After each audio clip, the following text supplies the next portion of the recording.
Susan, is that correct? Yeah, that's correct. I'm going to email the other two and see if they're going to jump on, but we have a quorum. Okay. I will go ahead and just do the roll call while you wait to see if anyone else is joining us. I think most of us are online. So I have Keith, Marcus Brown, Susan, Janina, Dr. Robinson, and me at this point.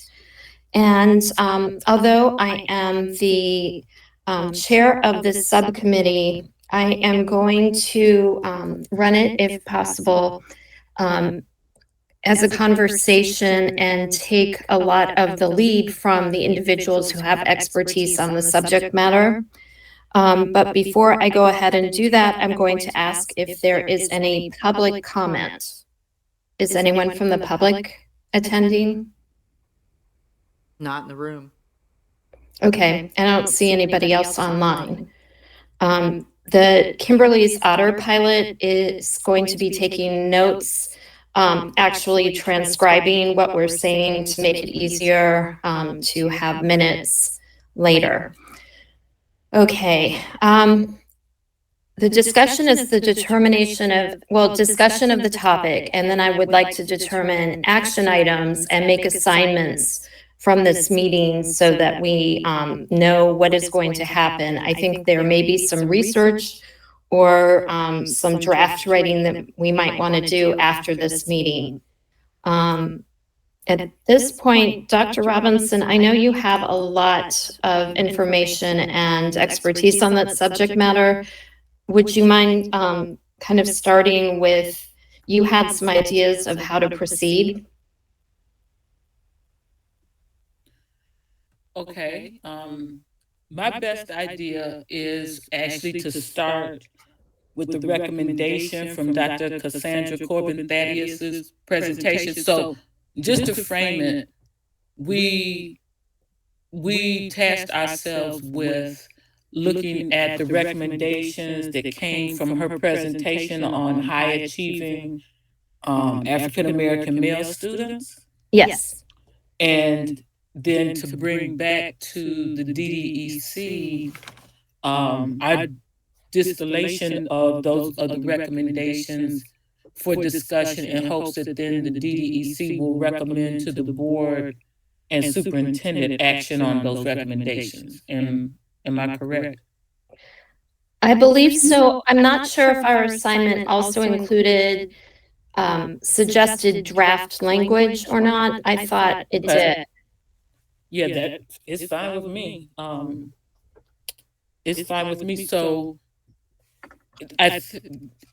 in my head, we would start our discussion around Dr. Thaddeus's presentation and or recommendations. I was hoping, oh, she's joining us now. Great. Great. Okay, welcome. She's in the room, Dr. Robinson. She's in the room with Susan and I. Oh, okay. Yeah. Okay. I mean, so in my mind, I would ask that Dr. Cassandra, maybe if she can, share her screen of recommendations and we talk through the recommendations, or maybe if we had any afterthoughts on the presentation, that we just kind of have that group conversation before we try to get into specifically what we would recommend to the body or additional research we would want to do. Right, that was one of my thoughts, is if we needed to do additional research, that we discuss that today so that we would have it ready. Dr. Thaddeus's presentation was very thorough. I know, I'm not sure how many years you spent working on it, but there's not a lot, but there may be some questions we have about how to apply it within our district that we need to follow up on. Are we able to pull up the recommendations, or were you prepared to do that today? If you give me one moment, I'll pull up the recommendations. Wonderful, thank you.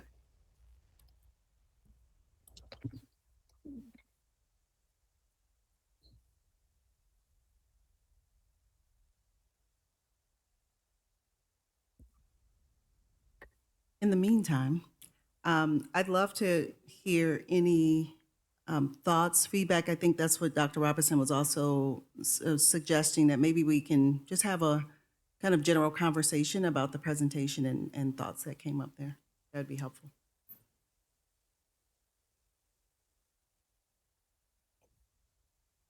Marcus, since I've been kind of doing the greatest amount of talking, did you have anything to say regarding this subject?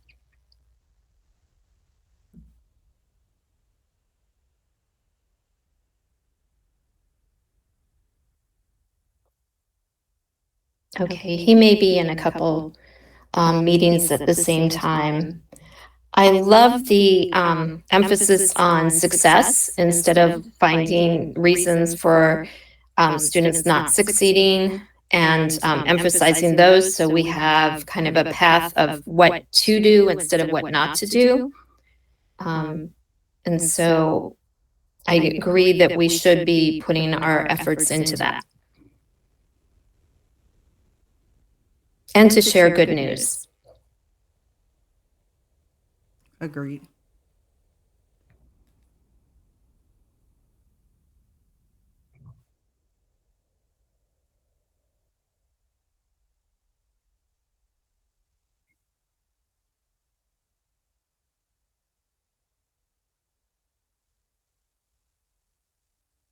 I'm going to try to bring this up.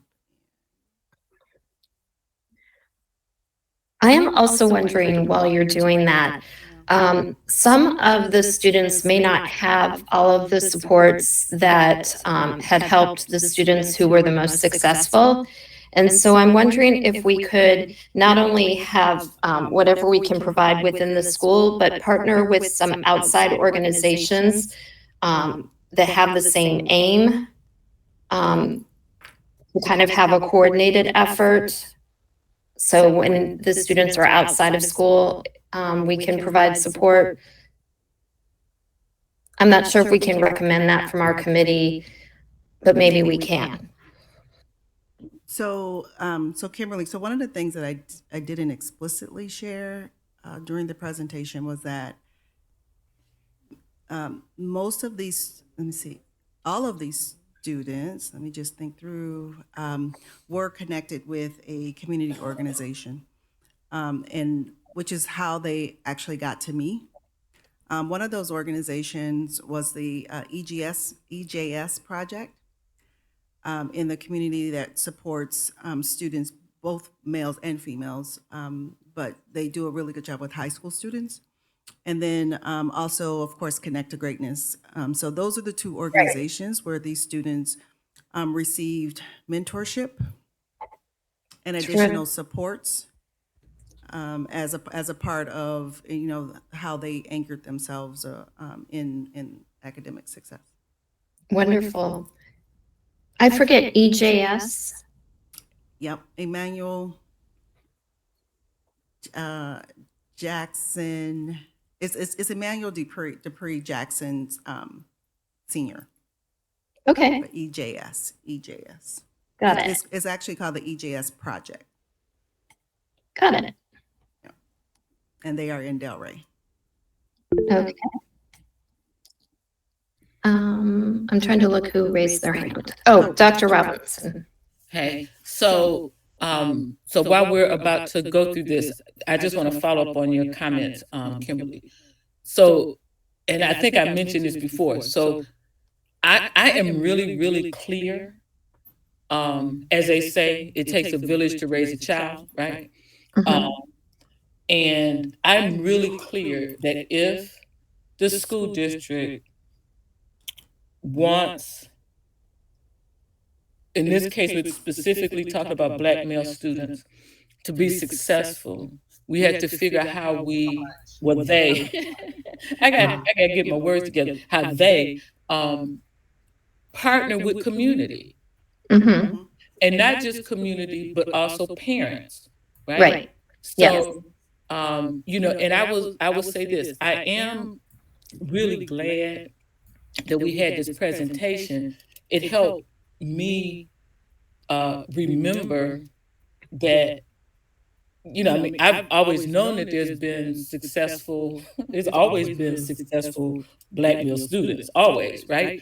Um, but I spent all my time focusing on students that were struggling. And so it's just really good to be reminded that students who are successful or the middle of the roaders who just, if you just give them some extra oomph, can, can rise to those heights. And so that was a really good reminder for me. But I know it can't happen unless the district partners, because the district does not look at each student. I don't care what they say, right? They're looking at the end of the day, is school grades and district grades, right? And and as much as many of the good people in the district have tried, that one-on-one connectedness, as I know Mr. Oswald is working on, doesn't exist the way it should. But and okay, I'm gonna drink some more coffee so I can get my words clear. But the point I want to make is that the young people that made it to connect to greatness were already at an advantage, because Mhm. somehow they became aware of this supportive environment, means they had some kind of support already that other children don't have. Just like I talk about how the choice program discriminates against children who don't have a caring adult that's paying attention 8 months before school start to see what program the children should go. I mean, and it's not to criticize, it's just to say what it is so we're aware of that. So part of the solution is to kind of build the base of support for young people. So all of that rambling is to say, I agree with you, Kimberly. I hope one of the recommendations cut out of our group is the some, however it's phrased, for the school district to figure out whether it's directly or leveraging its relationships to support the organizations that are eyeball to eyeball with students and parents. Okay, I'll quit rambling now. Thank you. I don't think that was rambling. That was helpful. We have the slides up now. Maybe we go through them one by one. Yep. Okay. So, and I actually didn't share it this way in the presentation, but I want to share it this way today. Good. Because there were my recommendations spanned these 6 fields, so including the male students themselves, and so there are recommendations in this order, and I'll go through those and then one at a time, and then we can talk a little bit about it, because I'd love to hear any feedback. And I'm sorry I'm presenting it this way. I didn't grab the original. If this is hard to see, let me know and I'll go grab the original. But is everybody good with this? You can see this? Yes, I can. Super.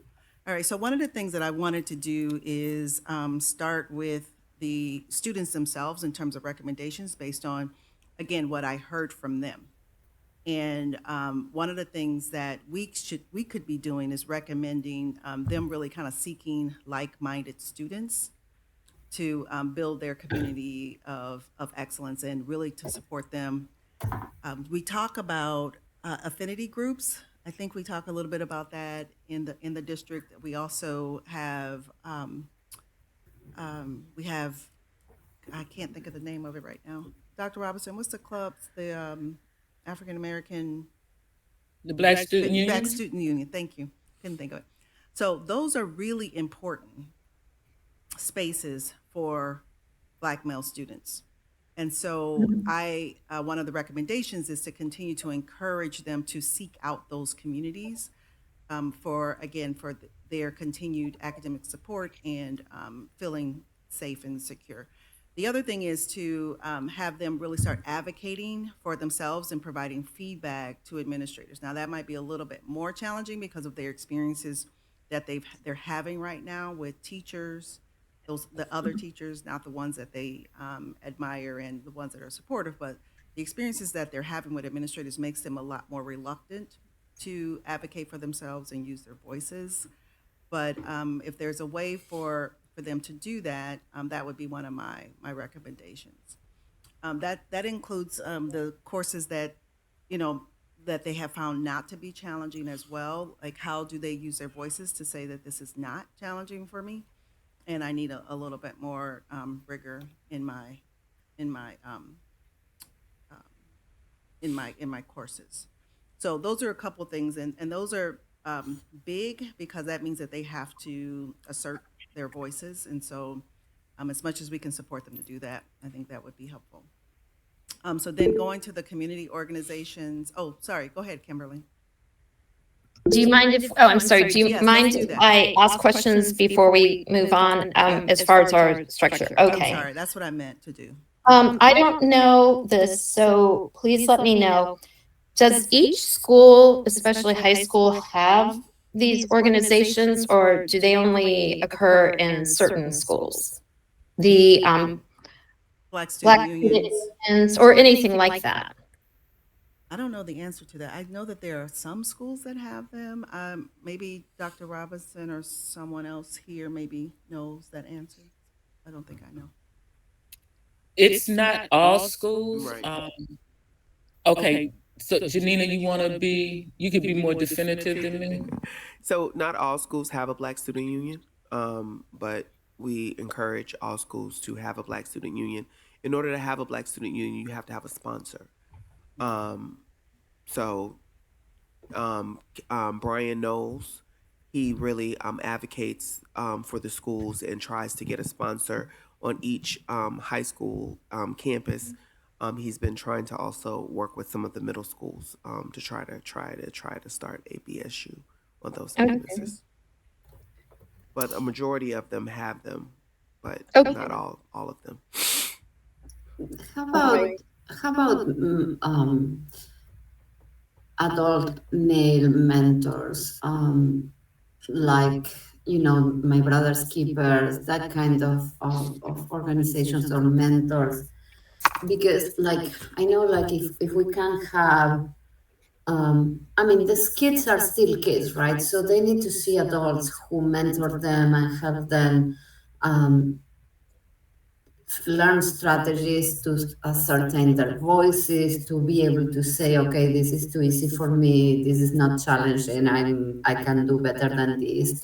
I mean, it takes courage to have these conversations with teachers, and I think adult mentoring could be a great idea too. Now, if you don't have sponsors, chances are you don't have mentors, but nowadays, with technology, the students don't need to have a club in their schools. They can have an online clubs. They can have some meetings with some mentors, where they meet and they discuss strategies, or they discuss what's working for them, or what could work better. And that's something that is more doable.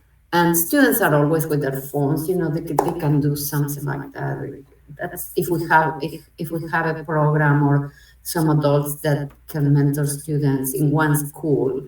Maybe we can do it in like a club online or something like that.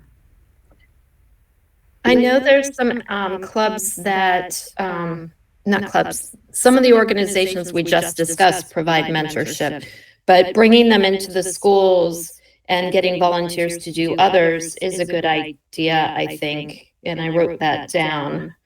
I'm going to quickly, for the Voices to Advocate, for students with disabilities, I'm able to get classes for them to learn how to self-advocate. And I put goals in their IEPs where somebody in the school is responsible for making sure they do it.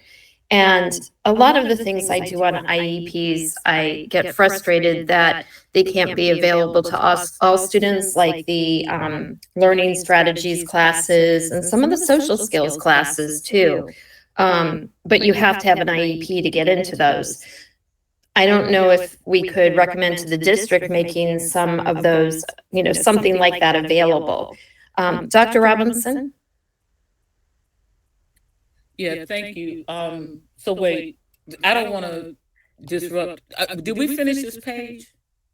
I think we're still talking about it in ideas and questions. Okay, all right, because I think I was having conversations in my own head, so I didn't hear the last part. But okay, so a couple of thoughts. So I'd be interested in knowing um, if the students expressed to you the way they thought it was best for them to use their voices to advocate. Like, what did they say they needed to lift their voice? Did you was there specific guidance in those conversations? So it was embedded in the conversations, not explicitly. I didn't explicitly ask. I asked a different question about what they would want their teachers and folks to know. But so here's what I would here's what I would summarize as in terms of how they can use their voices. So if those spaces are, if they have a space where they feel like we talked before, there's a connection and a belonging, they have some trust, they're open to sharing what they need and what's working and what's not working. That's not an issue. If they have that relationship, we talked the last time about, when they didn't have like administrators that they could connect with to say, this is what I need, it's not working. So all they need is a relationship. Right. Okay. Yep. Okay. So really, what we're talking about, I think, is how do we create the space for their voice, and Yeah. when that space does not exist, how do we give them what they need, whether it's courage, resiliency, whatever it is, in order to be able to raise their voice in the face of some resistance. Yeah. That's what I'm hearing, right? And actually, it kind of morphs into the coalition's portrait of a graduate, because that's one of our bullet points there, right? But I also want to go back to the like-minded students. So and I'm glad you brought up the Black student unions. But the other thing, and maybe Miss Simmons can help with this, is my understanding there's a class that has a code, like, the state code for the class, that's like a leadership class or something in high school, that they have at a few schools, and it's actually a class on your schedule that you go to, and you work on these leadership skills. And it's my understanding that, like, at some schools, I think it's Latinos in Action, have their class for their high school students under that code. And so that kind of safe space for that development of self advocacy is there. So Ms. Simmons, do you know what I'm talking about? So some high schools utilize that course code for BSU as well as Latinos in Action. Okay. And then some high schools do not utilize that course code for those particular for Latinos in Action and BSU. It is more so a club. So it just depends on the beliefs of well, not the beliefs, on how the leadership at the particular high school utilizes. Okay, so what I thanks for that. So I think what I want to put on the table for consideration when we get to whatever we're going to finally recommend is that the use of that leadership class be dramatically expanded. Because, I mean, it benefits all students. We're talking about Black male students here. But if children can have that space, I mean, because I remember having a class, I think it was supposed to be an English class, but it was taught by this guy, Mr. Turner, and we focused on Black literature and Black poetry. And through that, found our voices, right? And so, yeah, if we could just use that leadership class for expand that to provide children with a space. And again, now that's going to require that you had the right teachers, right? And that they have had the right training, and that they also know that they're in a safe space in this political environment. They might be afraid to say Black, or or Latino, or any LGBTQ. You know what I mean? So it requires a number of things, but just to put out there that we need to expand use of that leadership class during the school day for students to help find their voice and create you know a group support mechanism inside of the class. And can and Kimberly, I see your hand. I just want to also like challenge us to think, because although I think those are great avenues, they're also very adult led, focused, and managed. And if there's a way, and I want us to think about ways in which these students in particular, can actually lead the way. How do we empower them to do that without it being adult-centered? But it doesn't have to be, and that's the point of the right teacher. that's you hit the nail on the head. Yep. I have two thoughts. One is, could we get grants to support these classes, especially knowing the political climate? And unless we just say leadership class, and then you have, people like me who had every advantage signing up because I'm interested in it, having to find a way to avoid anyone trying to cut it, politically. But student-led, yeah, you could try for the right teachers. You could also do it in a type of debate class or something of that sort, where you learn how to speak out. I'm using debate, but I'm pretty sure there are other types of things that teach leadership skills and how to speak out, even on a larger scale in the community. That some of those might escape anybody trying to get rid of this type of thing. I can't see who just raised their hand. Whoever it is, go ahead and speak. Okay. Thank you.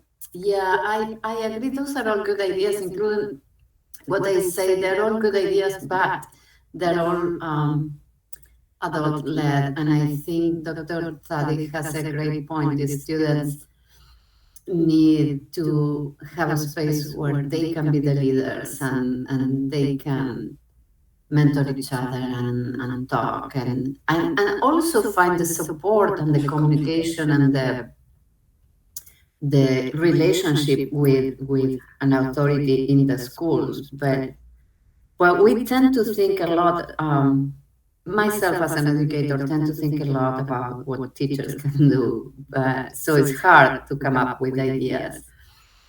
But I do agree we had to offer students opportunities for them to meet and to have their own groups. And also, I mean, this is the first recommendation, so I'm sure there are other things that are coming later. Marcus? Yes, thank you. Just a suggestion or a thought. During the summer, there is an African American Institute that's held, or I can't remember the proper name for it, but it is at, I can't remember which high school it's at. But there's one, Palm Beach Lakes, yes. So downtown, basically Palm Beach, or center of the county, pretty much. Is there a way that we can expand that that program to make it a series? That way you're using something that you already have, and you expand it to include the support of excellence and Black boys. So you basically create a leadership academy within the African American Institute. Just a thought, take something you already have that the county is already familiar with, that the county is already involved in and engaged in, and expand it as a platform to include a leadership academy, and basically maybe enhance the curriculum, or not necessarily the curriculum, but the subject matter that's being discussed at the summer program, and specifically tailor it to the needs of Black boys and the Black community in general, but particularly young Black men. I like that idea. Dr. Robinson, you had your hand up and then you dropped it. Did you have something to say? No, because I think when he finished it up, in my mind, it kind of switched and it became more clear. And so I think that's a good idea. But I don't know how much time we have scheduled for this. we, we're going to be here for half of the day, which would be good if I didn't have anything else to do today. So maybe we could go to the next thing. Kimberly, do you want me to? Yeah. Okay, so I just want to make a quick comment to Mr. I think Marcus, to your point. So I think that's a excellent idea, and that Boys to Men, we have a Boys to Men Leadership Academy as a part of Connect to Greatness, and it's something that we could definitely look at, like how to insert or support. The second thing is we are the work that we're talking about in doing, that we're right now talking about in terms of getting Black boys in spaces where they can have a voice. We're doing that right now in 6 schools. So just know that these structures are in place in 5 to 6 schools already, including elementary schools and middle schools. So we can talk more about that and what that looks like. But we do have a program coordinator that works with school leaders at these schools. And they're a group of 10 Black boys that are pulled together over their lunchtime. And this is where they have they've created this space. That's awesome. Also, a follow-up question to that, is there a way to empower, educate, and provide resources for the parents? Yeah. So Because it does affect the village. absolutely. So again, and I'm happy to talk to all of you more about this. So one of the things uniques of Connect to Greatness is that we also work with the parents. And so particularly the moms, in most cases, there are dads that also we support. But the parents are supported in the organization as well, as like literally when we are having session with our boys in one room, we have the mothers or parents in another room. So that's already in place in terms of our structure that we've had for the last 6 years. It's awesome. That sounds like an easy candidate to expand the institute with, the African American Institute. Yep. If you already have those things in place, the request for funds or whatever's needed should be an easy fit. It just has to be drawn out in the sense of, hey, we can incorporate or expand upon this program with these programs that are already in place, and just put it underneath one umbrella. Yep. Happy to talk more about that. Absolutely. Sounds great. Dr. Mendez? Oh, sorry. I'm sorry, I didn't mean to cut you off. Oh, you had your hand raised. Oh, sorry, I forgot to put it down. Okay, Dr. Robinson, or Dr. Thaddeus, I'm not sure who's not done. No, I was just going to move on Okay, as requested. okay. So looking at the next, we were just talking about families. And so these would be recommendations for families to continue to do what they're doing. Again, I mentioned briefly how the families really provided a sense of support and anchoring and foundation for these students. And so this was a way to continue to support parents, to continue to support the male students.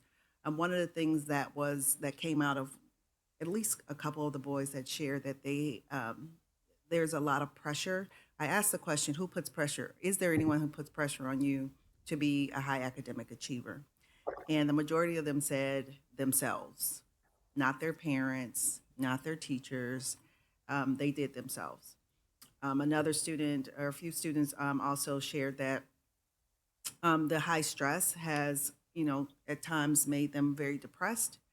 And so that's why in this particular one, really thinking about their social and emotional needs and mental health is really important. They're high academic achievers with a lot of pressure that they put on themselves to ensure that they're successful. So that mental health piece is really important. Any questions on that? I heard the same thing. I did a mental health panel with New Leaders Council a few weeks ago, and some of the organizations that showed up said the same thing. Does anyone have ideas as to how, as our group, can recommend something to help with that? Let's see, Dr. Robinson? So, okay, so I wanted to first ask a question, and then I'll see if I have anything to offer on your question. So, so Dr. Cassandra, do you have any sense of, I might not say this correctly, but why the students had high expectations of themselves?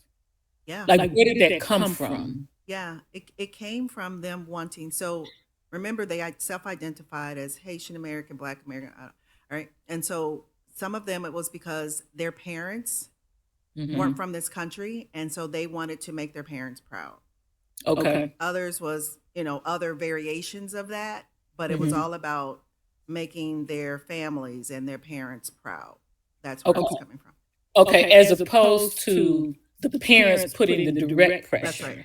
Right. Okay. So see. Okay. So that kind of is in alignment with like my worldview, so to speak. Because what I know, and this will come to the teachers piece a little bit, but so what I have experienced with my three sons, and I think I can retrospectively see it in my own experience, is that the people that you respect, you want to make proud of you. That's right. Right? And just to say that I had, okay, I'm gonna speak from my experience. I had a teacher, long story short, that I knew hated me, right? And a white female teacher, and it was the highest level math class in my little junior high, blah, blah. But what my daddy put in my mind was, if she doesn't like you, then if you get all hundreds on her test, it'll mess her up. So I had this motivation for getting 100s on the test to mess up this lady who didn't like me, right? Now my sons, on the other hand, one of them specifically said one time, like, well, I'm not gonna study for that test because she doesn't even like me. Okay, and so it's like all that's kind of together in what you said. Is it young people will respond to make you proud, but it's those relationships like you talked about. And so, Kimberly, what was the question that you just asked about? I think it was about mental health. Yes, how can we provide more mental health services? We might want to partner with NAMI on that, although there aren't enough resources, even if we had all the money in the world. Unfortunately, there aren't enough people who can provide the services right now. And one thing I wondered about was, we go and try to partner with students who are interested in teaching and give them, you go to college and for education and you come back, you'll have a job when you come back. I'm wondering if we could do that kind of partnership for students who are interested in being school counselors or anything where they're working with students. I know some of my clients, after their experiences, are doing that. They want to go and help kids like they were helped by certain adults. And so could we come up with a program like that? We do it for teachers, and we have a desperate need for mental health professionals who will work in the schools or work with kids. And Kimberly, I'm going to offer just something even more simplistic than that. I think it's just pushing these conversations into the circles and spaces where Black male students are, because that conversation is not necessarily happening. I know that we do that at Connect to Greatness. We have a Black male therapist, or we call him our wellness coach. He comes in and he can have these conversations with them.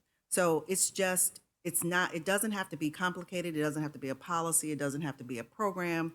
It just has to be pushed into the spaces where Black male students already are, and just having the conversation in a way that they can hear the conversation. So that's what I'll offer. That's excellent. Dr. Robinson. No, I think is it Marcus? I think his hand was up before mine. Oh, I apologize. I keep getting things popping up, blocking. So go ahead. Just very quickly, thank you. I would also like to suggest that we can use resources who are already in place. It is a good practice to find Black men to talk to Black men. It's good to hear that there is a Black male involved. We may want to inquire of Mr. Knowles if he has any resources to meet the need that's being put out. That connection is definitely important. But if the young men have someone who look like them talking to them about success in the future, it has a more positive, more lasting effect. So if Brian Knowles can offer some suggestions or some resources, that would be great as well. That does sound great. Are you going to? Yeah, my hands up now. So, may I? Yes, sorry. Okay, thank you. So, okay, I just want to make a couple comments. So, listen, I have triggers as people talk about, because I have trauma from being on the school board, right? So let me just say this. One is Mr. Knowles is an outstanding resource. We have a whole, have a whole department on mental health. So make that department be more culturally responsive, right? Ask them what are the demographics of the people that they consult with and hire, right? And what training do they get, right? It's a whole doggone department. And I would love it if this group would say something, because like it felt like I wore my voice out saying it, right? So, but I want to go back to and all the comments I think are fantastic. But I just want to point out, so one of my numerous triggers is this phrase, this mental health phrase, right? Because I don't know, when people use that phrase, I don't know where on the continuum they're talking about, right? Now, truly, there are some people with some, issues or disease processes or chemical imbalances, however you want, whichever euphemism you want to use, that really need psychiatric care and medication, right? And I told you, my husband's a brain chemist. That's his thing, right? But I think for the vast majority of young people, and I think whatever race, but we're talking about Black males, the vast majority just need a place to unload the toxin that's been put on them, right? And to have a place where they can say, this is what happened and this is how I'm feeling, and get some affirmation and some feedback, right? So you do not need a doctorate for that. You do not need a master's for that, right? And it should be, in the ideal world, it's going to be Black males. It has, across time, been Black women, right? And it was really, this was part of the point of me fighting for what became the behavioral health professionals who don't have to have these advanced degrees, because I also believe that the more you are trained by these institutions, the more bias you were taught, right? Now, that's me. You don't have to adopt that frame of mind, but I've seen that in my mind, right? So, And so to have somebody, a caring adult, who, if they don't look like you, they get you, right?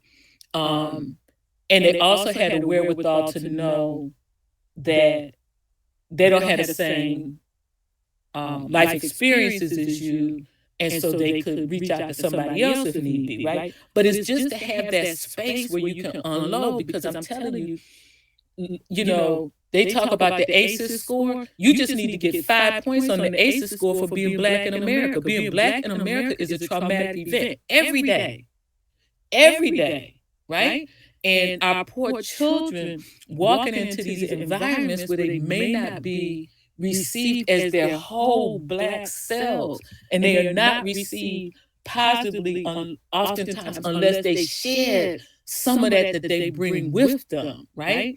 Whether it's how they walk, how they dress, whatever it is, right? Instead of us accepting them as their whole selves and saying, essentially, you're good, but let me show you how to play this game in this world over here. You know what I'm saying? Instead of doing that, we say, you're not good, right? You're not good because you're not walking around looking and acting white middle class. And so that's the thing. That's the thing. Because we deny their reality. That's why it's important that we lift up their voice. But I mean, and ask, I'm telling you, every Black person I've ever asked this to has had their reality denied, right? And our children get it, and we need to have that space for them to be able to say how they feel about it, and given the tools to be and stay whole, and also hopefully say something in a way that will provide that person with some input on not being so hostile, right, in the ideal world. But anyway, so that's my thing. So it's just the mental health thing. If we can talk about social emotional support, I think I won't trigger so bad. I'm sorry.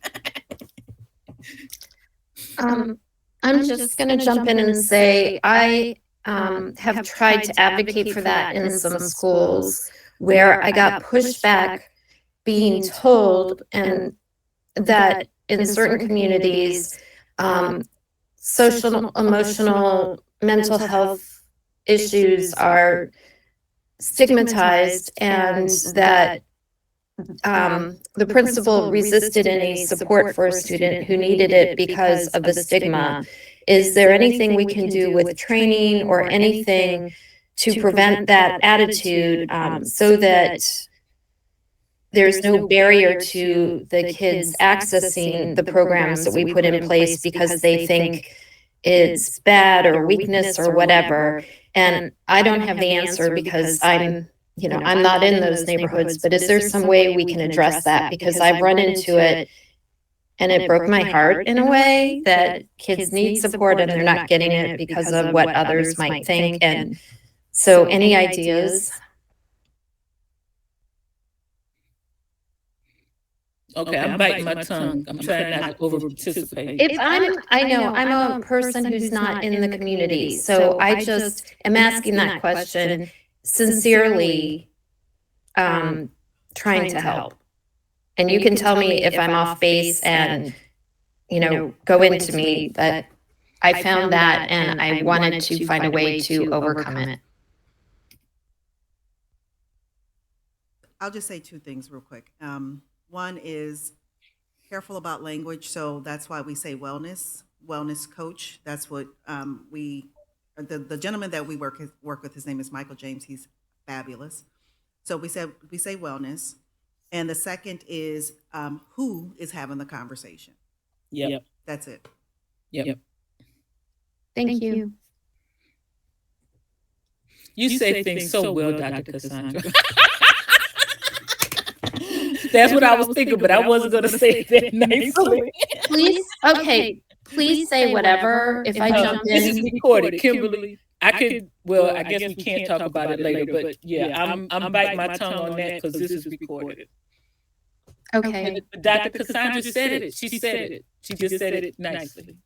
Okay. Thank you. Yep.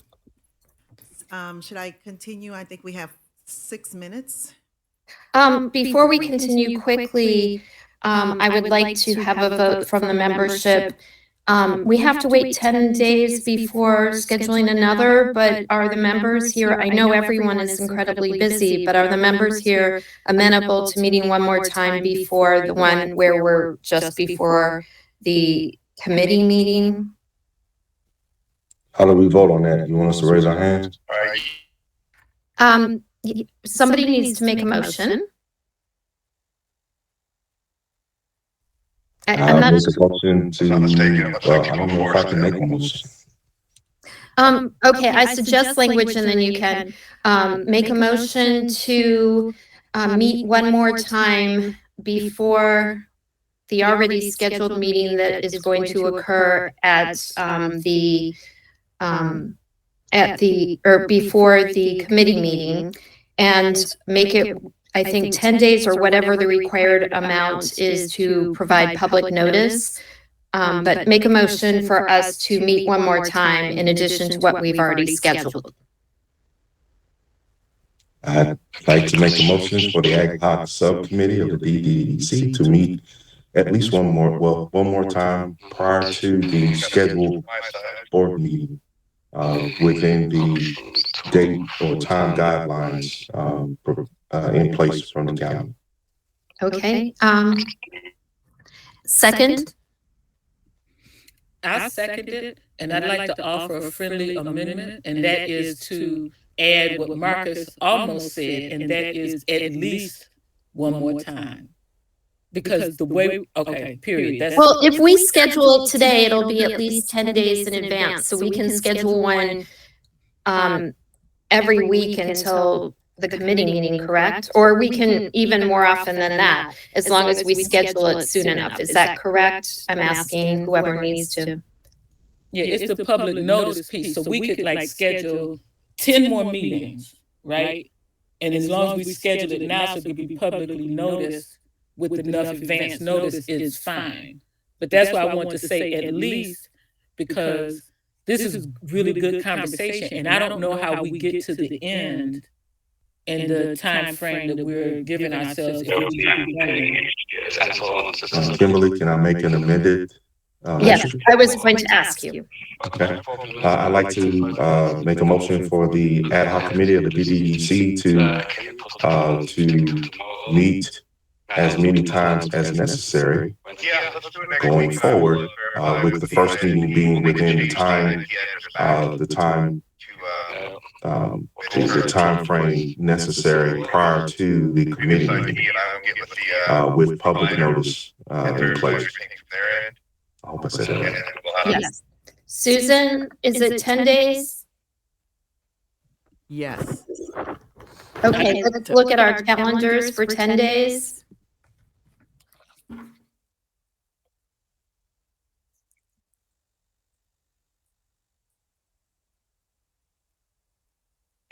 Kimberly, is that 10 business days?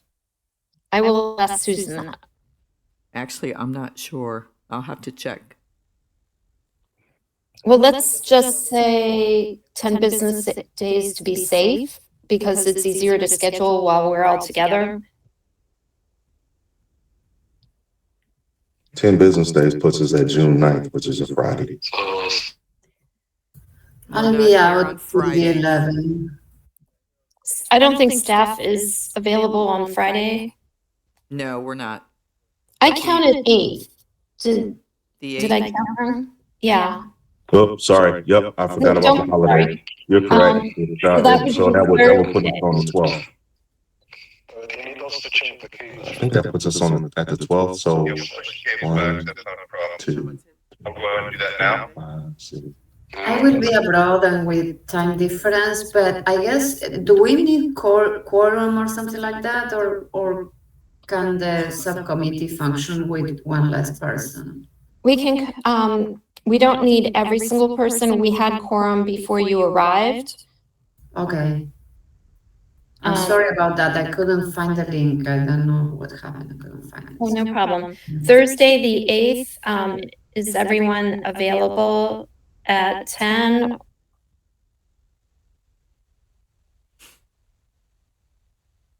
On what day? Thursday, June 8th. Yeah, I'm Yes, traveling, I'm so available. I won't be available. Okay. 8th is next week. Okay, what about it's important for you to be there. What about the 12th? I think the 12th could work. That's in 2.5 weeks. 12, I'm fine. Okay. What time do you say? I said 10 just because that's when we've been meeting, but Okay, I'm open all. that's fine. Okay. 10 a.m. is fine with Keith me. is not available on Mondays morning. This room or the internet? No, Keith is not available. Oh, on I Monday didn't hear morning. you. I'm Okay. sorry. Monday afternoon, does that work for anyone? What? No, Yeah. he's not available on Mondays. Okay, misunderstood. Tuesday, the 13th. After 10, at 10 or after, I can do it. Marcus? I'm available. I'm available. Okay, so Tuesday, the 13th at 10 a.m. That'll be fine. Yeah. Okay. And then because we had to wait that long, we're allowed at this point to meet later in the week if it doesn't kill everyone's schedules. Thursday, the 15th.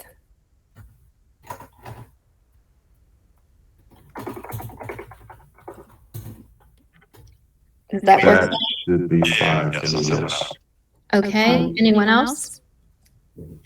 What time, Kimberly? I'm sorry, you said Thursday the 15th at, I haven't set a time yet, but The 15th, don't we have a meeting on the Oh, there's a 15th? meeting I on have it in my calendar.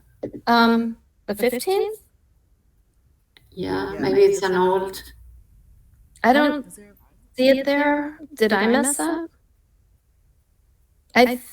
Where do I have it? Maybe it's, remember I that have it on the 22nd. Susan? And I don't have anything on the 15th. The meeting's on the Okay. 22nd. Okay, maybe it's an old one. Remember you have so many new links and all that. Maybe Okay, what time works for everyone? And then on the 15th, Keith has himself at a meeting, so I don't know. I would have to check with him and see if he's going to be there all morning. Would afternoon work for everyone or anyone? Right now, he's got 8 to 3 crossed out on his calendar. Is Janina able to cover for him for that meeting? On the 15th. Thursday. I know we have to have staff, and we keep Keith informed of what happens.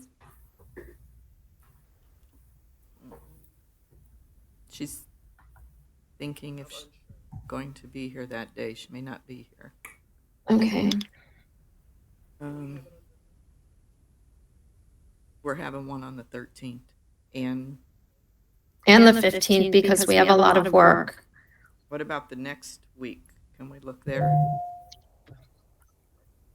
But Keith can't do the 15th. Let me look at next week. What about, well, 19th is Juneteenth, and there are a lot of community events. Do you agree that that might not be the best? Totally. Okay.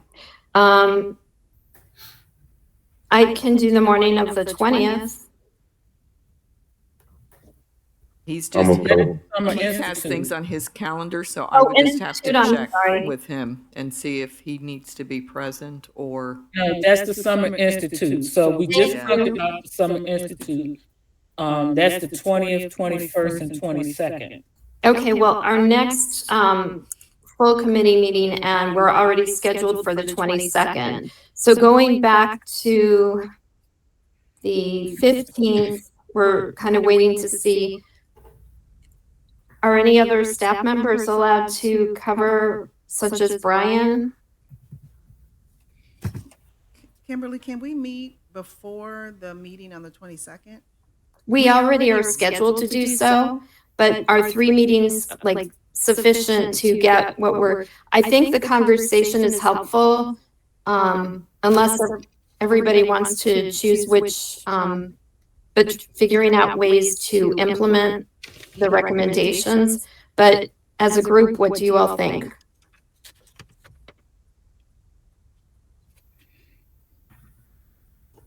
I think Susan had made a recommendation that, not a recommendation, a suggestion.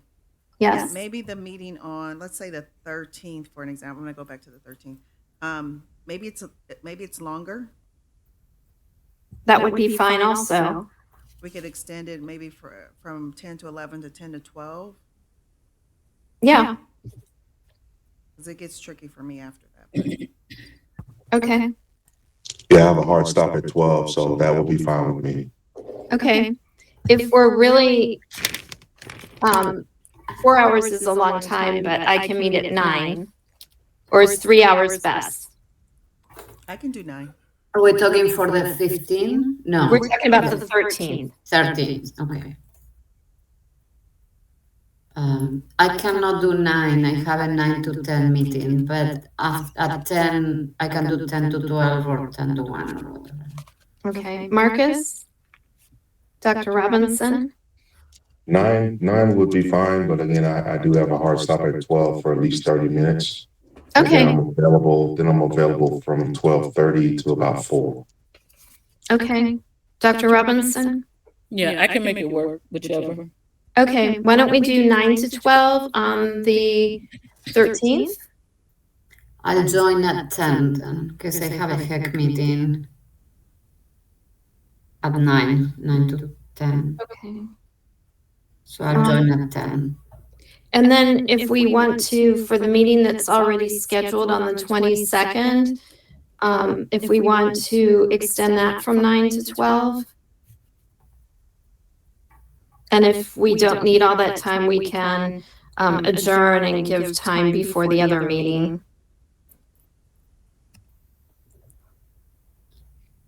I'm sorry, say that again about the 22nd? We're supposed to meet from 10 to 12, or excuse me, not 10 to 12. Okay, I'm confusing myself. Okay, let me look. You're 8:30 to 10. You could, I think you had 8:30 to 9:30. You could do till 10. Okay, or Then if the anyone other wants to meeting meet at 8.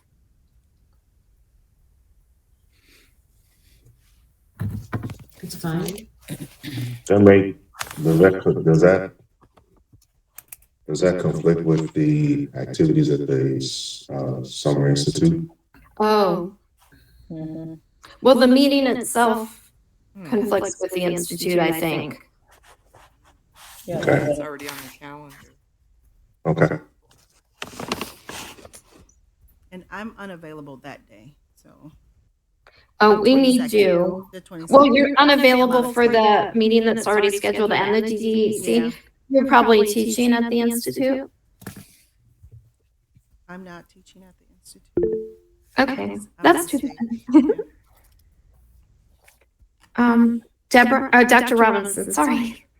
Hey, so I just want to request if Miss Simmons and is it Suzanne could check with Mr. Oswald to see, and I don't know if this would be too much trouble, but to see if the DDEC meeting on the 22nd can be postponed.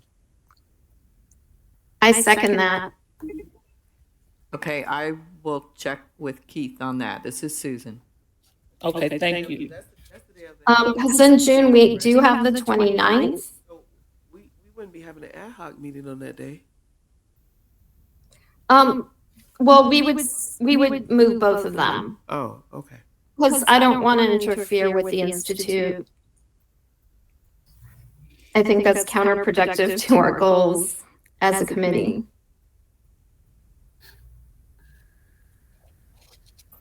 So I make the motion to find out if we can postpone. Well, am I allowed to make motions as a chair? No. Okay. For the the ad hoc meeting, To reschedule both of them from the 22nd. I don't know if you can deal with the DDEC meeting because this is an ad hoc meeting. I'm not sure if you can change that because this is an ad hoc subcommittee meeting, Kimberly. We have to talk to Keith about understand. that. No, we're just making a recommendation. We can't. My request was to check with Keith to see if the Right. June 22nd meeting can be postponed. I think Kimberly was just trying to formalize that request. Oh, okay. Yes. Yeah. Sorry about that.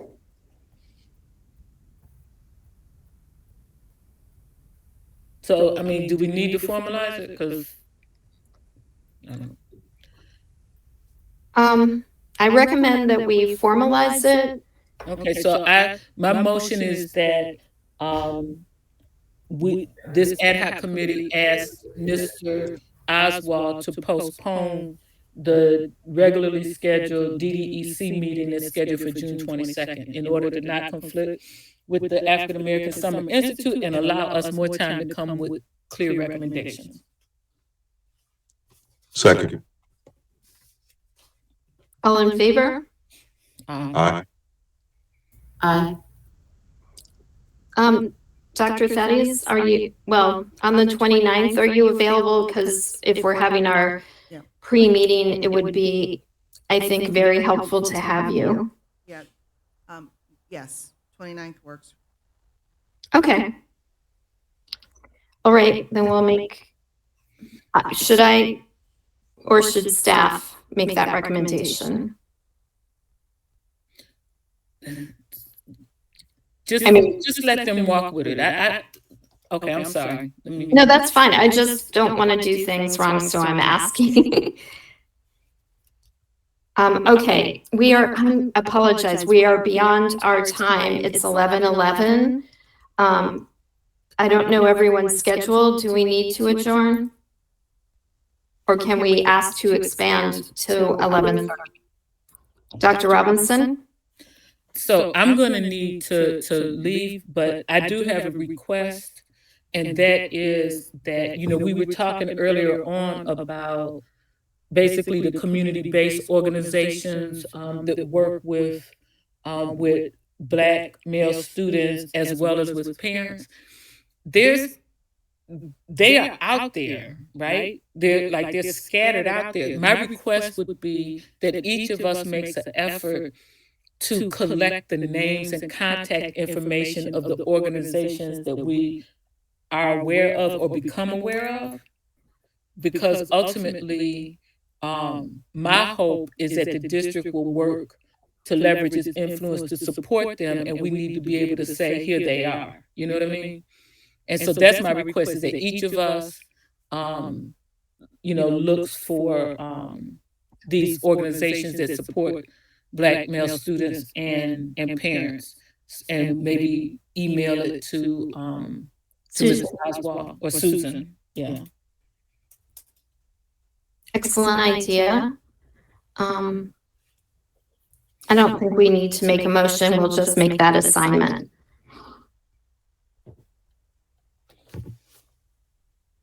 Okay. Does anyone want to continue, or at this point, shall we adjourn? I think, well, who is I can available? go to 11:30. Okay. Marcus? Well, Dr. Thaddeus.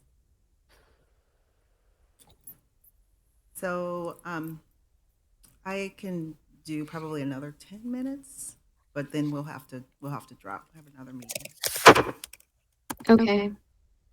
And Marcus, are you able to stay for 10 minutes? Yes. Okay. We will update you with the minutes, Dr. Robinson, if you have to go. Thank you for your participation and ideas. Okay. Shall we move forward unless anyone has any questions about social emotional needs and go on to teachers? No one has questions? Dr. Thaddeus, teachers. Yeah, so I briefly touched on this at the last meeting, and this is where we started to talk about professional development and support for teachers And then I mentioned here explicitly mental models, and this is where the work around understanding your own personal biases and how they impact the ability to have authentic relationships with Black male students comes into play. Really getting folks in a space to be reflective around this and what this means in terms of their expectations of Black male students in general, in terms of who they are and or who they are not as high academic achievers. And so all of this is, again, part of the conversation around meaningful relationships and making that connection and creating spaces of belonging, which is hard to do when you have those blockers, those biases that are kind of um, leading that work prior to being reflective and being able to shift mindsets. I believe there's some tools for that that exist on bias. Oh, there is a lot. There is a lot of bias. I belong to the BEDI, which is Belonging, Equity, Diversity, and Inclusion Committee at NOVA, and I have given many trainings on implicit bias, microaggressions. There is a lot to do, and I really think listening to your results of your dissertation, of your research, sorry, I see that this is really, really needed. Not only teachers, but also administrators. And I mean, you gave an example of a response, a teacher asking an African American kid if he was sure he was in the right class. I mean, like, that is a terrible microaggression and or an open aggression, actually, a big aggression. But there are so many things that can be done, and the district needs to be really committed to this. But the problem is the political atmosphere, right? It doesn't help with this. But if we think about everything you say, to me, show the need for teachers being trained in culturally relevant pedagogy. Now, if you say that name, that's also banned or frowned upon in Florida. However, if you say good teaching, that's what culturally relevant pedagogy is. It's good teaching. It's where teachers are aware of their biases, their teachers are aware of the culture of their students, and they can really incorporate all that in the relationship with the students. And it has to do with relationship, which is the one thing you mentioned. So I think training, it's really a very important focus, and we have to find ways. The district need to find ways to make sure all these teachers are on board. And it's hard because it touches one's identities and touches being able to recognize that we're not perfect and that we have our biases, and to be willing to act, against the biases that we have. So against our natural instinct to be biased against people. So it's not easy, but I think we really need to do something. And one recommendation is to offer some trainings on that and follow up, because the training alone doesn't help. I agree. And I just want to add again, I think that these things can be distilled down into like kind of simpler, less structures and less structures and policies and all of the things that we can pull these out of. I think the better and the more opportunity for there to be success. And so this just distills down to reflection. Like metacognitive awareness is where the conversation should be. I don't know that that is explicitly always supported or embedded in the experiences and the practices of teachers and administrators. So that's something we can definitely talk more about. But I mentioned at the last presentation that there's research from Dr. Anita Ball from Stanford University, who I work very closely with. And she has a framework called the Model of Generative Change. And so that's just about being an ongoing learner, which means there's reflection embedded in who you become or who you are being as an educator and just as a human. So it could be that simple of a conversation. So it doesn't have to be politically, driven, or doesn't have to get into a space where there is like, how do we work around it? It's humans who are reflective of their behaviors and their instructional practices so that they show up their best selves for all of our students. That's what it is. That sounds wonderful. I would recommend that we have these discussions so we all understand and have provided some ideas, and then at the end go through and find ways to distill down our recommendations that are going to be written and presented to the general committee. I think right now we're just exploring and brainstorming, but then we'll go through again and take the most important points and try to articulate them in the most effective way. Have we reached your 10 minutes? I don't want to be disrespectful of your time. Yeah, I think I should stop, because when we go to the next one, it's a whole different conversation, because it starts with school and district leaders, which I'd definitely like to spend some time on. I think that would be wise and helpful. Okay, does anyone want to make a motion to adjourn? I'll make a motion to adjourn. Anyone second? Second. All in favor? Aye. Okay, we are adjourning at 11:21. Thank you all for your time and your wonderful ideas. Thank you for my patience with me with my language. In my field, it's all deficit related in order to get kids support. So please help me learn if I misstate anything. I really want to contribute and do what I can to help.